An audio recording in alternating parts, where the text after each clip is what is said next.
Bueno, ¿qué programón tenemos hoy, señores? ¿Qué programón? Un tema interesantísimo. Además, hoy no vamos a nombrar el nombre ese de los tíos que se disfrazan por la calle. Y que eso además es una tradición celta que no tiene nada que ver, que era el Shahain, que directamente se disfrazaban así para meterle miedo a la gente que venía a robar las cosechas, que no tiene nada que ver con lo de ahora. En todo caso, eso se le ha apropiado los británicos y ahora mismo quieren penetrar con eso aquí. Que no, que ya aguantamos a Papá Noel y no vamos a aguantar al Halloween. De todas formas, al que le guste Halloween, totalmente respetable. Eso siempre, ¿no? Sí, siempre. Pero qué casualidad que haya sido hoy cuando vamos a hablar con Emilio Acosta, de Venezuela Provincial, sobre un tema interesantísimo como son las crónicas sobrenaturales del Imperio Español. Es que está como anillo al dedo hoy, ¿no? Al día, vamos, totalmente. Sí. Y va a ser un programa muy interesante sobre un tema muy curioso que se ha tratado poco y creo que los radioyentes de Onda Capital lo van a disfrutar mucho. Bueno, tenemos también una señorita mía a mi derecha, si quiere hablar ella también y quiere participar, como no, se llama Patricia. Preséntate, Patricia, por favor. Hola, buenas noches. Sí me voy a presentar yo, porque claro, me han dejado aquí excluida. Lo que pasa es que a mí los fantasmones nunca me han gustado. No te ha gustado, pero ahí veo yo que tu garganta ha currado en las ondas, ¿eh? Sí, pero eso es porque no me están ecualizando. Bueno, pues Patricia, si quieres participar, bienvenida, y cuando tú quieras, pues hace una preguntita a nuestro invitado, o incluso a ellos dos, ¿no? Lo que pasa es que ellos tienen mucho peligro, porque no te dejan hablar. Pero bueno.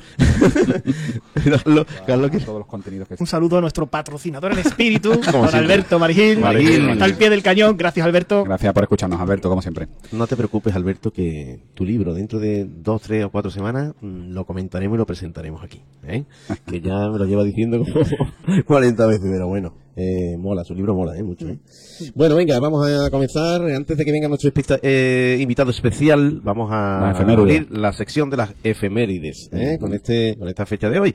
¿Qué tenemos? A ver. Pues mira, aquí tenemos nada más y nada menos que un 31 de octubre de 1512 se inauguran los frescos de la Capilla Sixtina del Palacio Apostólico de Roma, pintados por nada más y nada menos que por el artista Miguel Ángel. Miguel Ángel Buonarroti, efectivamente, uno de los frescos más conocidos y uno de los lugares más peregrinados y más visitados del turismo en Italia. ¿Qué más tenemos por ahí? Pues hoy tenemos otra. El 31 de octubre de 1950 se inauguran los edificios de las Cortes por Isabel II, que hoy además han acogido otra efeméride. Efectivamente. Otro cumpleaños. ¿Qué cumpleaños? De iPad. 31 de octubre pero también. ¿sabéis una cosa? Que también se hace aniversario del Día de la Pedida. Acércate de la pedida de los príncipes, bueno, de los reyes actuales. Patricia, acércate qué coincidencia. a 4 deditos. Qué coincidencia. El mismo traje, además el mismo traje blanco que llevaba del traje de chaqueta de su madre, lo ha llevado hoy su hija. Entonces, ¿qué le pasaría a la reina hoy? Día histórico. Pues que ya no vale para nada. Con perdón. Yo creo Día histórico. Que ya no es regente, Claro, es que no estaban ni sus papás ni los papás de los otros, entonces claro, tenía ese cabreo. Lo siento mucho. Lo tengo que decir. Lo he notado. Seguimos. Pues tenemos otro 31 de octubre de 1873 en el cual se conmemora el apresamiento del Virginius. Del Virginius. El Virginius era un carguero clandestino que traía armas a Cuba y que estaba siendo financiado por las fuerzas independentistas y por empresarios estadounidenses que querían desestabilizar la isla. Fueron detenidos, procesados, acusados y fusilados. Y eso causó una crisis diplomática importante entre España y Estados Unidos. La tensión diplomática se tensó muchísimo en ese momento y se considera como un hecho significativo en las guerras de Cuba por su alzamiento contra España. Curioso, Carlos, esta apreciación. Pues seguimos con el 31 de octubre de 1956, en el cual se produjo el bombardeo de Egipto por parte de Gran Bretaña y Francia. Esto tiene que ver con el canal de Suez, ¿verdad, Carlos? Efectivamente, con el canal de la Segunda Guerra Árabe-Israelí, que se considera cuando precisamente Francia, Gran Bretaña e Israel deciden enfrentarse a Egipto, porque Egipto toma una serie de medidas y de determinaciones como bloquear el canal de Suez, y interviene Estados Unidos y la Unión Soviética. Ya estamos en otro orden mundial, es el orden mundial de la superpotencia, y Francia y Gran Bretaña pues tuvieron que retirarse. Porque el presidente de Egipto, que era Nasser, se alineó con Rusia y entonces pues se encontró enfrente el bloque. Eso es una tendencia que vemos desde la Segunda Guerra Mundial, como Francia y Gran Bretaña, las potencias europeas van en retroceso, y Estados Unidos y la Unión Soviética. En eso parece que tiene una especie de pacto tácito de echar a Europa de África y de Asia. Al final lo consiguieron. Bueno, pues seguimos con otro 31 de octubre de 2007 en el que se dicta la sentencia a los condenados de la catástrofe de los atentados del 11M. Los supuestos, efectivamente. Perdona. Supuestos. Bueno, hay que leer un poquito también a Pilar Urbano y ya veréis por qué. Lo dejo ahí. Bueno, hemos hecho un repaso de los más, hay muchas otras fechas, pero Sí. bueno, y por supuesto la efeméride de la madrugada de hoy, que es el día de todos los santos todos los o de santos. todos los difuntos, donde queremos hacer un recordatorio a don Juan Tenorio y a don José Zorrilla, maravilloso, por su drama Don Juan Tenorio, Y a doña Inés. y a doña Doña Inés, Inés, sí, doña Inés, efectivamente, claro que sí. que están, desgraciadamente, no están lo suficientemente honrados, ni recuperados, ni promocionados en el mundo, en España actual, ¿no? No sé Muchos si- fantasmas, muchas calabazas y poco con don Juan Tenorio. Bueno, pues de hecho creo que gracias a eso, esta noche no sé si es en el centro de Sevilla, no sé en qué parte, los tunos creo que hacen Sí. como un recordatorio, hacen una representación en ciertas plazas del centro muy bonita. Yo una vez asistí a ello y la verdad que me gustó bastante. Empieza donde está la estatua de don Juan Tenorio, ahí al lado de los jardines de Murillo. Y creo que van haciendo un recorrido por algunas plazas, la Plaza de los Venerables, y llegan hasta la Plaza de Santa Marta. Desgraciadamente, en estos días, tristemente, Vandalizada. ha hecho noticia, y ahí termina ese recorrido tan bonito. Y bueno, pues el que esté por ahí por El las calles de alcalde, Sevilla, se lo el alcalde recomendamos. se ha comprometido a que lo van a arreglar y está puesta con flores ahora mismo. No, la han arreglado ya, por lo visto. Han sido ¿Ah, sí? rápidos. No Sí, han sí. puesto Menos unas mal, flores. menos mal. Sí, no, pero la han restaurado ya. Han puesto unas flores, como tú muy bien dices, hace unos días, pero ya esta mañana me ha parecido ver en prensa una fotografía con ya la foto de la... Otro ataque más 2030 contra el cristianismo. Hay que pensar que puede ser, ¿eh? Ojo, ¿eh? Y lo que va a venir. Bueno, estamos viendo el chat con... Que en el chat hay 3 o 4 personas, pero tienen están apoyando una barbaridad. Uno de ellos es Nicolás Valero, que Bueno, Nicolás es siempre. gran amigo, como apoya, es Nicolás, increíble. María Tel, que está tú, que es su pareja y es una bellísima persona. Sí. Otro día la traeremos aquí a los dos, porque vaya tela el raciocinio, la inteligencia, la cultura que tienen los dos. Es impresionante. Correcto. Pedazo de pareja. Sí, señor. Emilio Martín Vega está por aquí, el que hace la voz de La Barca de Coronte. Estás escuchando La Barca de Coronte. El Una cumpleaños de maravilla. Nicolás fue hace poco. Sí, sí, es verdad. Y bueno, Emilio Martín Vega cumple mañana años, que es el dinamizador de este pedazo de chat que tenemos, ¿no? ¿Qué más hay por aquí? A ver si veo a alguien más, porque es que me parece que nada más que 4 personas y el ruido que hacen, vamos, Nicolás sobre todo, qué maravilla. Bueno, llamamos al invitado, ¿qué tenemos que decir por ahí? Hasta que conectemos con Emilio. Bueno, vamos a contactar con Emilio, ¿no? A ver qué nos dice, ¿no? Porque no sé si los duendes de aquí del despacho han hecho un poquito de obra y han fastidiado el Skype, que sigue totalmente cogido. Él no puede ni llamar, ni nosotros a ellos, con lo cual, a él. Perdón, lo llamaré por teléfono, no tenemos otra opción. Así que nos fastidia porque dentro de su libro nos iba a enseñar alguna serie de imágenes y no las vamos a perder. Pero bueno, en un momento dado ponemos un enlace mañana en el chat y que la gente se meta y vea esas imágenes, que también es otra opción, ¿no? Emilia Costa, que no sería la primera vez que viene al programa, ya ha venido anteriormente, que estuvimos hablando sobre Simón Bolívar, que también hicimos un programa muy interesante, sobre todo porque Emilio Costa, que es el invitado de hoy, es canario, bueno, es venezolano, de origen canario, nació en Tenerife, pero bueno, él también es venezolano, y la historia de Venezuela está muy arraigada con el archipiélago, que de hecho le llama incluso la octava isla a Venezuela, de tantos canarios que fueron para allá, ¿no? Y que algunos han vuelto a las Islas Afortunadas, ¿no? Huyendo de la miseria. Y estamos aquí porque ha escrito nuestro amigo Emilio Acosta un libro que se llama Crónicas sobrenaturales del Imperio Español, rarezas, misterios y fenómenos paranormales. Y precisamente vamos a entrevistarlo para que nos explique un poco en qué consisten estas crónicas sobrenaturales, fenómenos extraños que se salen totalmente de la normalidad. No es el único libro que tiene, ¿verdad, Emilia Costa? Tiene alguno más, sí, bueno, sobre Simón Bolívar creo que también tiene uno muy interesante. Sí, además tiene una conferencia en Héroes de Cavite, en la página web de Héroes de Cavite, que recomendamos desde aquí denodadamente que el que tenga curiosidad histórica lo consulte porque hay muchísimos videos, y está una de las conferencias de Emilio Costa hablando de la figura de Simón Bolívar y que demuestra realmente los mitos de Bolívar y cuenta quién realmente fue. Bueno, pues creo que ya tenemos a Emilia Costa al teléfono. Buenas noches, Emilio. Hola, buenas noches. Encantado de estar Sobrenaturalmente. Sobrenaturalmente, por lo menos te tenemos en la voz, en la imagen no te tenemos, pero bueno, por lo menos el mensaje es lo importante, ¿no? Y el libro, ¿no?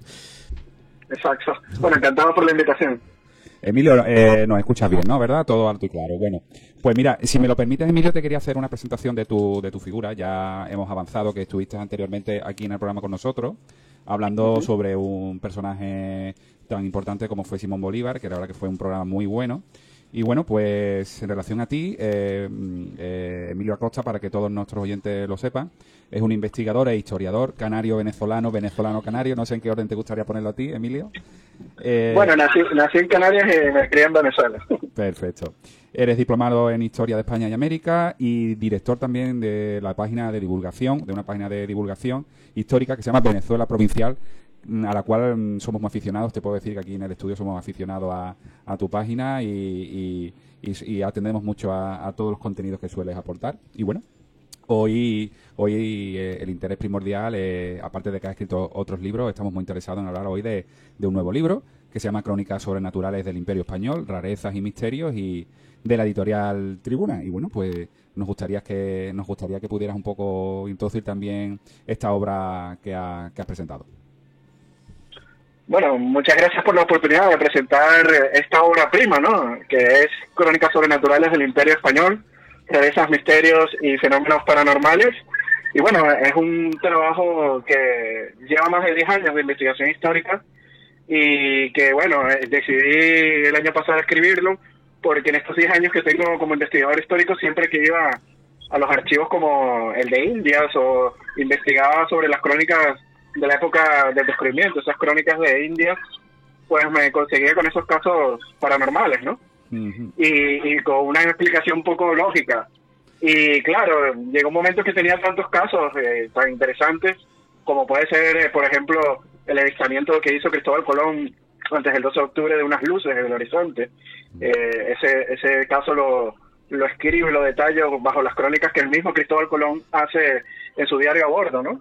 Sí. Y muchísimos casos más, ¿no? Entonces, claro, yo soy una persona muy escéptica, ¿no? A pesar de que hoy es el 31 de octubre, ¿no? Halloween, Día de Brujas, como lo queramos llamar, ¿no? Sí, sí. Pero, sí, entonces yo trato de buscarle siempre una explicación lógica a todos estos casos y todas estas crónicas que no son inventadas, no son fantasías, sino son crónicas documentadas que podemos ver en los cronistas de la época que escribieron y observaron todos estos misterios o rarezas, y también los archivos nacionales, como puede ser el Archivo General de Indias en Sevilla, el Archivo General de la Nación Colombiana, el Archivo Nacional de Chile, entre otros, ¿no? Vale. Emilio, y una pregunta, ¿por qué este tema tan diferente a contar batallas y hablar de personajes de la historia de España? No sé, se sale un poco de lo normal, sobre todo hablando de eso, de crónicas sobrenaturales del Imperio Español, y que normalmente pues se suelen hablar de otros temas. ¿Por qué hablar de este tema tan diferente? Bueno, es una pregunta que me hace mucha gente, ¿no? Porque están acostumbrados a mis artículos de investigación histórica que publico en la página de Venezuela Provincial, ¿no? Que son más de índole político, económico, militar, ¿no? Estas grandes batallas de la época de la monarquía hispánica, ¿no? En especial de la provincia de Venezuela, ¿no? Todos esos 300 años de historia que tenemos en común, ¿no? Dentro de la monarquía hispánica. Y claro, muchos se sorprendieron al publicar el libro, pero como dije anteriormente, además de que también me gustan estas temáticas de misterio y terror, ¿no?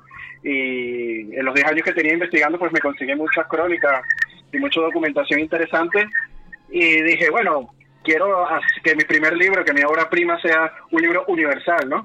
Que no solamente puedan leer la gente que le gusta la historia, porque sí, es un libro muy histórico que está basado en fuentes primarias, o los hispanistas, eso sí, es un libro muy hispano, que defiende el legado de la monarquía hispánica, no solo en América, también en Filipinas y en otras partes del imperio, como puede ser Nápoles, pero también lo puede leer alguien que sea neófito en los temas históricos, que le pueda gustar pues el misterio y las rarezas. Yo lo que veo, Emilio, sí. yo lo que veo es que hay un montón de casos sorprendentes, que me he quedado sorprendido de la cantidad de cosas raras que hay. Vamos a ir nombrándolo poco a poco por capítulo. Pues qué bueno que te sorprenda hoy en día. Sí, por ejemplo, tú hablas aquí de unas sirenas. Sí. Esto de las sirenas, bueno, la sirena es una figura mitológica muy antigua, pero nos gustaría que nos contaras un poco cómo se han ganado un espacio en tu libro. ¿Cómo te ha encantado a ti? Sí, ¿y qué te ha encantado? ¿Qué te ha encantado? ¿Qué te ha Bueno, encantado y si has dejado encantarte por ellas? Cuidado. Bueno, como dije anteriormente, soy un poco escéptico, ¿no? Pero las crónicas de sirenas es un clásico en cuanto a las crónicas de Indias, ¿no? Y sobre todo los primeros años del descubrimiento, y que también estaban en el bestiario medieval de las crónicas, y es un elemento constante que apreciamos en los relatos de aquellos hombres que arribaron al Nuevo Mundo, recopilaron información venida de estas, ¿no? Y claro, ellos, hay que ponerse en la piel de aquellos hombres, ¿no? De aquellos cronistas de Indias. Ellos estaban llegando a una nueva geografía, a un nuevo mundo, y por darte un ejemplo, los ríos en América son bastante grandes y caudalosos, como puede ser el Orinoco, el Amazonas o el Mississippi, y comparado con los de Europa son bastante más grandes, ¿no? O fauna nueva, o animales nuevos, como pueden ser los manatís, los tucanes. ¿Qué son los manatís? ¿Qué son los manatís? Manatís que se confundían la cola del manatí con esas... Exacto. ¿no? Correcto, sí. Bueno, el manatí es la cola de... No, es una especie Una especie de de animal. de delfín, ¿no? No sé, sí, acláranos. los manatíes son unos animales que tienen características morfológicas similares. A los delfines negros. Sí, en sus partes con el ser humano, ¿no? Ajá. Y en el libro Casos de Sirenas, del autor José Durán, narra que el conquistador Juan de Salinas de Loyola, ante la magnificencia del manatí, falló al escribir el nombre y quería asentar manatí, ¿no? Como algo magno, grande, ¿no? Sí. Y claro, ellos cuando salen a la superficie del mar, la cola es muy parecida, ¿no? Morfológicamente a la de las sirenas, como Eso. Sí, correcto, efectivamente. Oye, Bueno, sí, hay por ahí el tema de la confusión de esas tribus de mujeres del Amazonas también, ¿no? Es otro de los capítulos que cuentas, ¿no? Sí, claro, la leyenda de las Amazonas, que, bueno, es un mito y leyenda de las tradiciones antiguas que se mantuvieron con el paso del tiempo y que fueron plasmados por cronistas y exploradores en el Nuevo Mundo, ¿no? Y eso es un mito de la antigüedad, ¿no? De los antiguos griegos, y claro, estos hombres acostumbrados a leer estos antiguos mitos de Grecia o las novelas de caballería, ellos buscaban comparar el mundo que estaban viendo sus ojos con lo que ya conocían. Y claro, ellos al ver, por ejemplo, una tribu de indígenas, de mujeres, pues lo comparaban con aquella leyenda de las Amazonas en la antigua Grecia, ¿no? Bueno, Esa guerrera... Sí, dime. y hace poco hay una película sobre eso, ¿no? De una isla donde viven solo mujeres y porque quitan al dios porque temen que el hombre es la ¿no? ¿Está un poco basado en lo que estás hablando sobre eso? Bueno, sí, pero en mi libro me baso más que todo pues en las crónicas de la época que nombran a estas amazonas. Anterior, pero por eso te digo que has sido tú un poco, te has anticipado incluso a la película que han hecho después, o sea que estás actualizado totalmente ahora mismo. Sí, bueno, es un tema muy común, siempre recurre, ¿no? Esta crónica. Y inclusive Cristóbal Colón también en su diario a bordo habla de Amazonas en 1493. También luego Pedro Mártir de Anglería a principios del siglo XVI. ¿Y Galatorrea? ¿Qué era para ti Galatorrea? ¿Qué significa para ti? Galactorrea, bueno, eso es un síntoma que suele pasarle mucho a los hombres, ¿no? Sí, aquí es que como somos tres contra una, me lo han escrito y se cree, ¿sabes? Y digo, ¿por qué yo creo que la preposición contra no es muy correcta. Digo, ¿por qué será que haga yo la pregunta? Pero bueno, yo te la he hecho y tú responde como puedas. Terminaremos amamantando a bebés. Sí, pues a ver si los parís también. La Agenda 2030 puesta por ellos. En otra vida, Patricia. Bueno, vámonos con Galatorrea, venga, ese hombre que vamos a explicarle a la audiencia qué es lo de la Galatorrea, que yo estoy intrigado, no sé. Se la ha explicado, ¿eh? Te la acabo de explicar. Sí. Sí, bueno, es un síndrome que es poco común, pero que le da a los seres humanos que empiezan, a los hombres, a botar leche por las mamas, ¿no? A los hombres, no las mujeres, curiosamente. Y esto es un caso que pasó en la vida real y que recojo en el libro, que Alexander von Humboldt, cuando estuvo en la población de Cumanacoa, esto es al oriente de Venezuela, escuchó hablar de un hombre que cuando su mujer enfermó y no podía alimentar a su hijo, pues él empezó a amamantar al niño. Y entonces Alexander von Humboldt, a escuchar esta historia, fue hasta el pueblo de Cumanacoa a verlo con sus ojos. Y llevó hasta médicos y todos para hacerle pruebas, y efectivamente el hombre estaba amamantando y sacando leche por la mama, ¿no? Y claro, esto nos parecerá algo fantasioso. ¿De qué va hoy el tema, la noche? Claro, de las cosas extraordinarias. No, de las cosas paranormales. Sobrenaturales, sí. Eso. Pero pasa en la vida real, es este síndrome que les acabo de contar que se llama galactorrea. Poco común, pero suele pasar. Vale. Bueno, pues nos quedan hablando con don Emilio Acosta de ese libro que tiene publicado recientemente, esas crónicas sobrenaturales del Imperio Español, y volvemos hablando de ese soldado teletransportado. ¿Esto qué es, Emilio? Qué curioso, ¿no? Bueno, sí, muy curioso, ¿no? Y es uno de los casos que yo en verdad no le consigo una explicación lógica, ¿no? Y ocurrió en las Filipinas, ¿no? El 24 de octubre de 1593, cuando en Manila, la capital de Filipinas, había un soldado que estaba en labores de guardias, ¿no? En la muralla del Palacio del Gobernador. Y ya que recientemente había ocurrido un magnicidio que era perpetrado por piratas chinos, ¿no? Al gobernador de Filipinas, que en aquel momento era Gómez Pérez Dasmariñas. Y bueno, los guardias, mientras esperaban la proclamación de un nuevo gobernador, estaban alertas de que hubiera un nuevo ataque por parte de los piratas chinos en el palacio. Y uno de los soldados, agotado de la larga jornada nocturna, ¿no?, empezó a marearse y cerró los párpados durante unos segundos, y cuando los volvió a abrir, algo extraño había ocurrido, ¿no? Y es que se encontraba en un lugar desconocido, y rápidamente le preguntó a las personas que en dónde se encontraba, ¿no?, y que en dónde estaba. Y le respondieron que en la Plaza Mayor de la Ciudad de México, hoy Zócalo, ¿no? O sea, estaba a más de 5.000 kilómetros de distancia. Y claro, el soldado impresionado aseguró que era imposible estar en México. Pero el soldado estaba vestido de rayadillo. No, pero en México es que... En la misma época, ¿no? No, en México es muy bonito el Día de los Muertos. Sí, bueno, se le veía en el galeón de No, Manila. pero a ti no te hubiera gustado nunca estar en un sitio y teletransportarte a otro me lado. encantaría. A mí me Hombre, hubiera por favor. encantado. Bueno, hay películas sobre eso, ¿no? El proyecto Manhattan, ¿no? El portaaviones americano ese que de repente aparece. La No, ves el triángulo. Sí, ese Buena triángulo. película esa, ¿eh? Muy ¿Cómo se buena, llamaba? muy ¿Cómo se buena. Con el llamaba? experimento Filadelfia. Eso, Y yo he está visto Manhattan. el final de la cuenta atrás también. El final de la cuenta atrás. Sí, pero yo estoy hablando de estar tú en un sitio Sí, donde proyecto no te Filadelfia. apetece y ya está y irte. Esto del soldado teletransportado me recuerda a Sor María de Ágreda, ¿eh? Ujú. La dama de azul que Sí, dice la dama que era azul. la confesora de Felipe IV que se le teletransportaba No, hombre, eso se llama de otra forma. a Nuevo México. Eso era la bilocación. que La llaman bilocación. aquí. Exactamente, La no es bilocación, no es es distinto. teletransportado. Bueno, para esto tenemos una serie española muy buena que yo la recomiendo, que es El Ministerio del Tiempo, por favor. A mí, la verdad, no, a mí me encanta esa Explícame, serie. explícame porque no acabo de entender eso. Serie española y buena. Y buena. Y de historia, eso Y de no lo acabo historia. de No, digerir. no toma nota, no toma nota. Está potable, hay unos capítulos que... ¿Tú quieres que lean tu libro? Hombre, no te eche enemigo encima. Estamos hablando de eso. Bueno, ese soldado teletransportado, venga, aparece de pronto en México, pero tú comentas también otro asunto importantísimo que es Don Cristóbal Colón y los ovnis. Y dices tú, ¿esto qué es?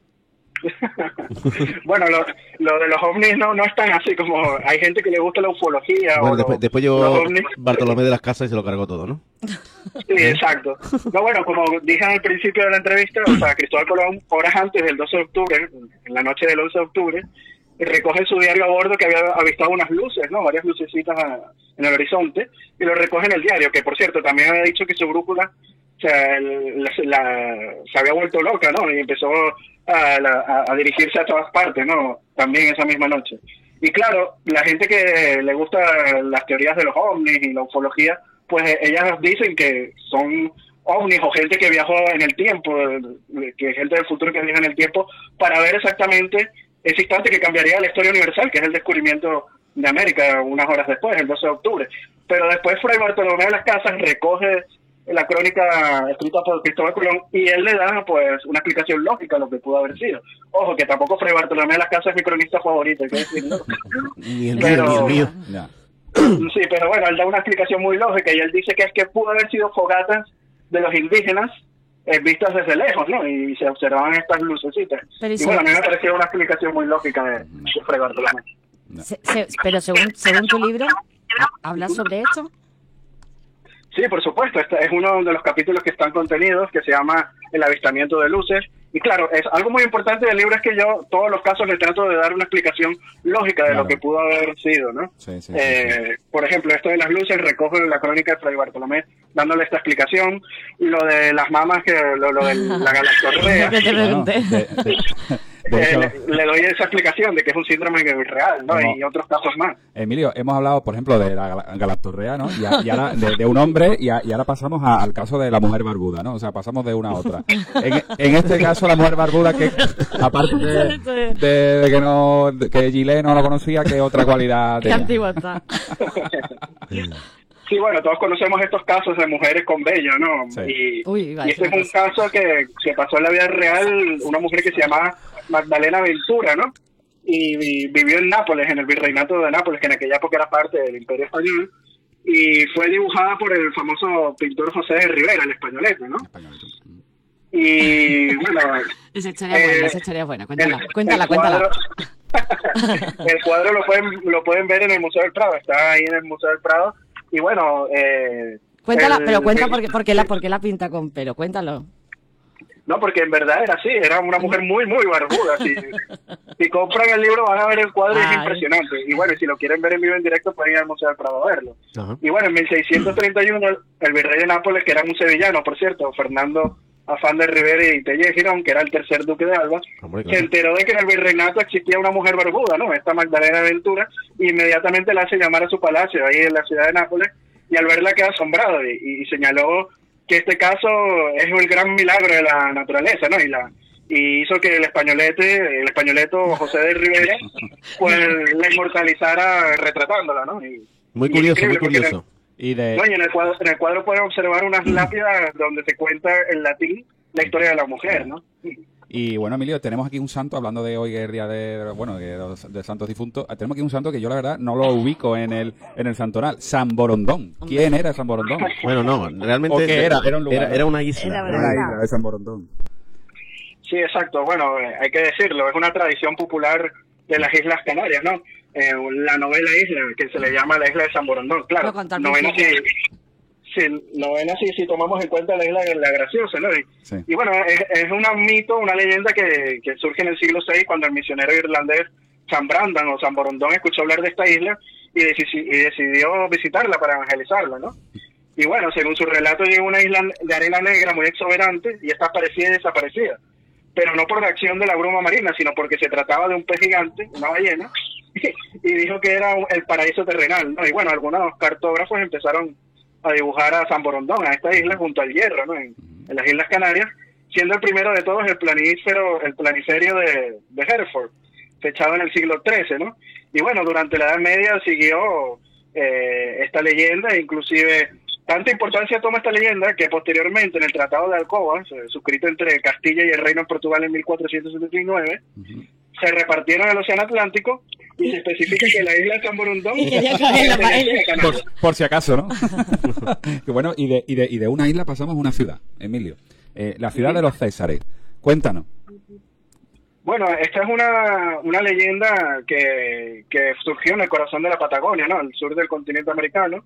Y se tenía la creencia que en la ciudad de los Césares pues vivían unos indígenas blancos, ¿no? Y hay que recordarnos que en el estrecho de Magallanes, allá en Tierra del Fuego, pues es un estrecho muy peligroso para la navegación, Sí. por los malos tiempos, y muchos dicen que son náufragos que sobrevivieron y fundaron esta ciudad, ¿no? Y en 1529 empieza esta leyenda con la expedición de Juan Caboto, ¿no? El Río de la Plata. Y empezaron a buscar varias expediciones a esta ciudad, sobre todo durante el siglo XVII, sin éxito, entre ellas varios sacerdotes jesuitas. Y en 1707, un tal Silvestre Díaz de Rojas llegó a Buenos Aires y tras ser hecho prisionero supuestamente por unos indios de Pehuenche, y afirmaba que durante el cautiverio conoció la ciudad de los Césares.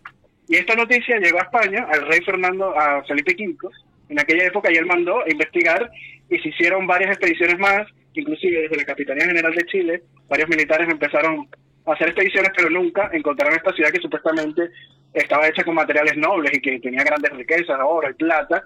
Pero lo importante de esta historia es que sirvió para poder explorar el sur del continente americano, la Patagonia, que era como el último rincón de la monarquía hispánica sin explorar ni conquistar bien, ¿no? Y se fundaron varios pueblos y varias misiones gracias a esta historia de la ciudad de los Césares en la Patagonia. Exacto.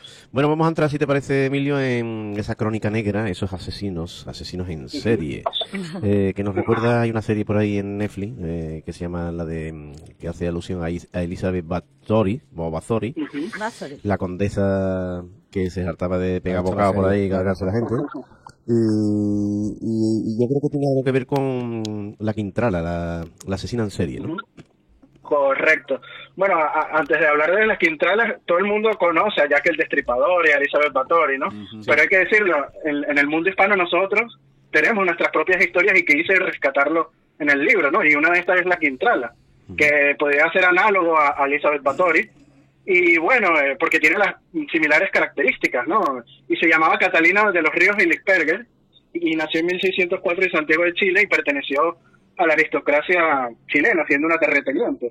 Sus ancestros eran un alemán que había llegado con el conquistador Pedro de Valdivia y se había casado con una indígena, con una cacica, ¿no?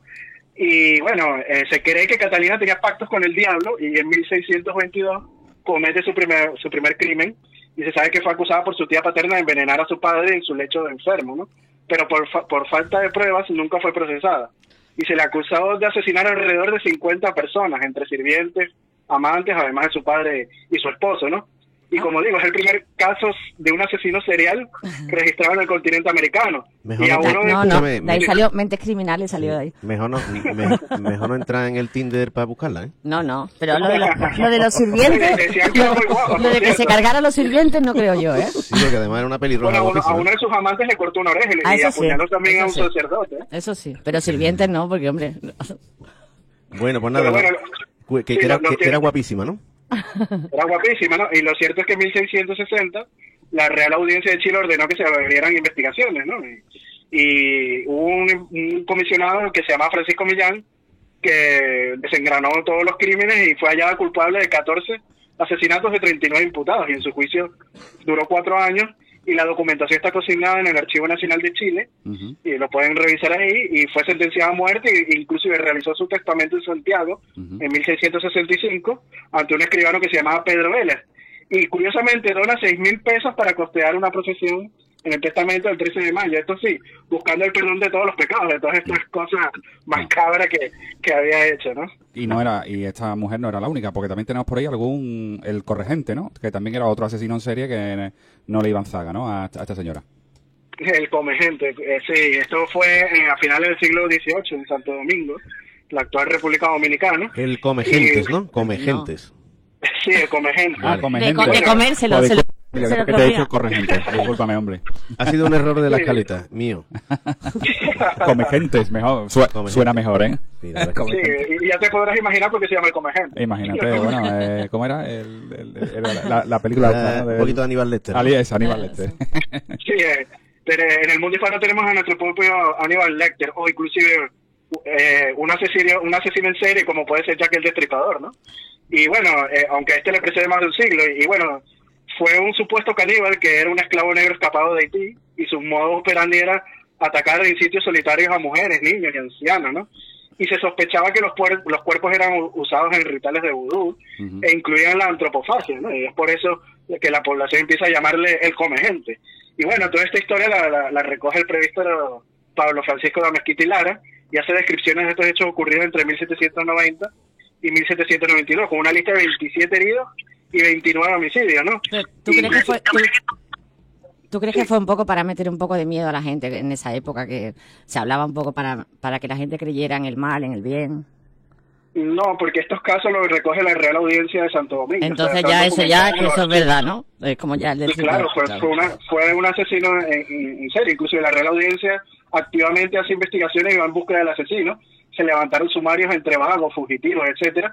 Y en 1793 captura a un negro fugado, un esclavo fugado, llamado Luis Ferrer, y curiosamente ahí desaparecen todos estos asesinatos con signos de antropofagia, ¿no? De haberse Como que se le comido. capturó, te Sí. refieres tú, ¿no? ¿Perdona? Que se le capturó, te refieres. Sí, cuando captura a este señor llamado Luis Ferrer en 1793, dejaron de aparecer estos cuerpos asesinados con signos de canibalismo, ¿no? No, que era Entonces, un monstruo, vamos. Era un monstruo igual o peor que el del lago de Tagua, ¿no? ahora viene ahí. Ahora vienen los animalitos, ¿verdad, Emilio? El monstruo del lago Tagua. sí, esto es otra historia increíble, que fue en Chile, por cierto, la Capitanía General de Chile, en una población que se llama San Vicente de Tahuatahua. Y hay un grabado original coloreado anónimo del siglo XVIII, específicamente de 1784, donde encontramos una criatura acuática y alada, o sea, no es el monstruo del lago Ness, nosotros tenemos nuestro propio monstruo en el mundo hispano. Y bueno, este dibujo se encuentra... Está en Moncloa, nuestro monstruo. Bueno, sí, en verdad sí, en Moncloa tenemos uno y uno corto. Bueno, seguimos. Pero bueno, esto es un dibujo que, como les contaba, que se encuentra en el resguardo de la Biblioteca Nacional aquí en Madrid. Y curiosamente, la noticia del hallazgo de este monstruo que habían visto en Chile se esparce y llega hasta Francia, siendo recogido por varios periódicos de la época, como el periódico franco-británico Le Courrier d'Europe, que fue el primero en publicar la historia.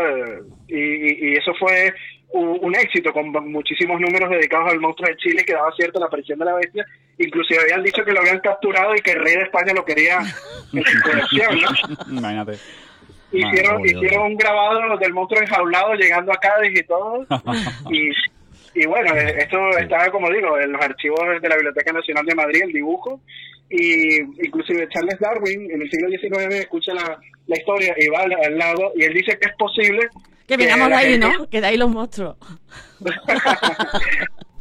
Hay una... Bueno, Darwin dice que sí. es posible que hayan sido arbustos, que hayan flotado en la superficie y que por eso Ah. la gente piensa que es un monstruo. Tiene más lógica. Emilio, el animal que sale en la portada de tu libro, ¿es el que acabamos de mencionar o es el diablo ballena del lago Tota? No, es el monstruo del lago Tawa el que sale en la portada, Sí, y es un dibujo que anónimo francés del siglo XVIII, que fue subastado por la casa de subastas Christie's de Nueva York, Ajá. por cierto. ¿Por cuánto? Por curiosidad. No sé por cuánto lo vendieron, pero sí lo subastaron. Y es impresionante, ¿no? La figura de este monstruo alado acuático, como decían los franceses. Bueno, y pasando de hablar de monstruos, ahora vamos bueno, espérate, nos ha quedado el diablo ballena. El diablo ballena no hemos hablado de él, ¿no? Es del lago Tota, ¿no? ¿O sí? Sí, este es otro monstruo que recogen las crónicas del siglo XVI y XVII, Ujú. sobre todo cuando la conquista de la Nueva Granada, ¿no? A González Quesada, el conquistador de la Nueva Granada, Ujú. pues los indios le llegaron con historias de que en el lago Tota existía un monstruo, un ser, y entonces, claro, la leyenda empezó a esparcirse, el mito, inclusive en el siglo XIX sigue el mito, y van algunos cronistas y viajeros franceses a buscar, en la búsqueda de este monstruo, y hay un grabador francés que hace un dibujo de él, que lo pueden conseguir en el libro, que se llama Gustave Doré, Ujú. de este supuesto diablo ballena, ¿no? Que aparecía en el lago Tota de la Nueva Granada. Y si los anglosajones tienen al monstruo del lago Ness, nosotros los hispanos tenemos dos, ¿no? Ah, el de la laguna de Tahuatahue y el de la laguna del lago Tota. Anda que no han ganado dinero con el cuento ese. Ajá. Yo tengo una pregunta para ti. ¿Cómo has unido en el libro, o sea, cómo has conseguido unir a lo largo de tantos siglos tantas historias diferentes? ¿Cómo has conseguido hacer una historia sobre eso? Bueno, como les comenté, es un trabajo de más de 10 años de investigación.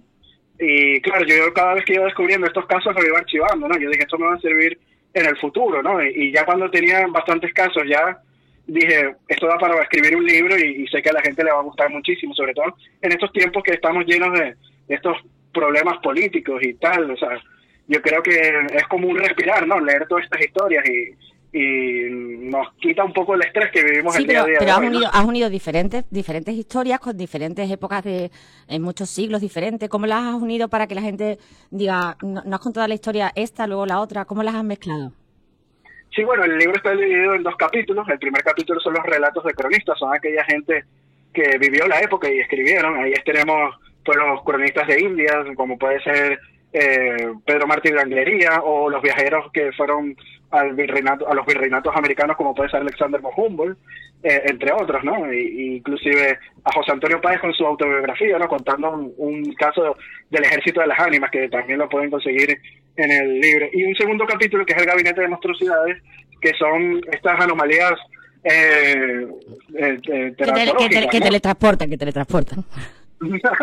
No, son anomalías congénitas de seres humanos, que por ejemplo siameses, que tengo el caso de unas siamesas de Oaxaca, personas que nacen, por ejemplo, con 4 piernas y con estas anomalías congénitas, ¿no? Y animales también con anomalías, y todo esto pues están en los archivos, y los junté durante varios años, ¿no? Nos queda ya poquito tiempo, Emilio. Aquí ha entrado una persona en el chat que se llama Andreina Márquez y dice: Emilio Acosta Ramos, qué orgullosa estoy de ti. Ahí lo lleva. Y, Ella es una compañera mía de colegio, que allá anda en la escuela. por cierto. toma, ya no. Nos queda un minuto. Hablamos en un minuto rápido de ese gigante de Chilapa y cerramos. Bueno, este gigante de Chilapa aparece en la portada del libro, y es un hombre que medía más de 2 metros y vivió en el Virreinato de Nueva España. En 1796 visitó la Ciudad de México y llamó la atención de las autoridades porque medía más de 2 metros. Te podrás imaginar, en una época que la altura promedio era 1,60, pues él lo mandó a llamar el virrey para hacer presentaciones en... Emilio, nos sí. despedimos. Nos queda un minuto. Y bueno, quería hacer una mención importante y repetir el título de... Y que pueden conseguir el libro en Amazon. En Amazon, vale, efectivamente, de la editorial La Tribuna, por favor. Lo tienen en Amazon. Y bueno, Crónicas Sobrenaturales del Imperio Español, Rarezas y Misterios. Muy interesante, Emilio, encantadísimo de volverte a tener aquí en el programa. Muchas gracias, Emilio, muchas gracias. Gracias a vosotros por la invitación, y encantado de hablar de estos temas sobrenaturales hoy noche de Día de Brujas. Pues sí, de todos los santos. Y no se pierdan tu página de divulgación, Venezuela Provincial, que es muy interesante. Está haciendo una labor muy interesante. Nos vamos, Carlos, Juan Carlos, Patricia y yo, los cuatro hoy en la mesa. Nos vamos y nos vemos la semana que viene, el martes de 9 a 11. Volvemos. Adiós. Chao.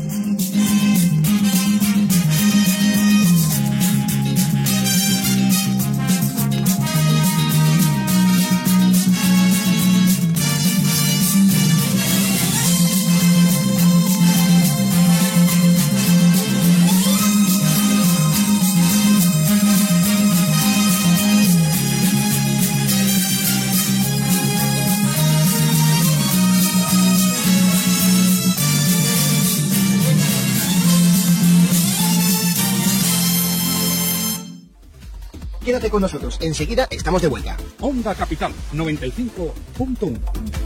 Espacio Vida, Psicología, Sexología y Mapaternidad, un lugar donde ser, crecer y quererte más cada día. Especialistas en crecimiento personal, terapia sexual, de pareja y crianza. Si quieres mejorar tu vida sexual y aprender a vivir en bienestar, este es tu sitio. Pide tu cita en layaserra.es.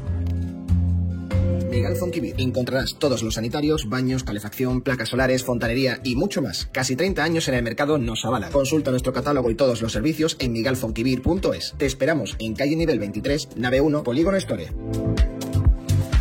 Secretos de Mujer Boutique es una tienda erótica con más de 10 años de experiencia asesorando en lencería, juguetería y cosmética erótica. Envíos discretos. Realizan talleres y reuniones eróticas a domicilio. Infórmate en el 652 89 62 83 o en secretosdemujerboutique.com.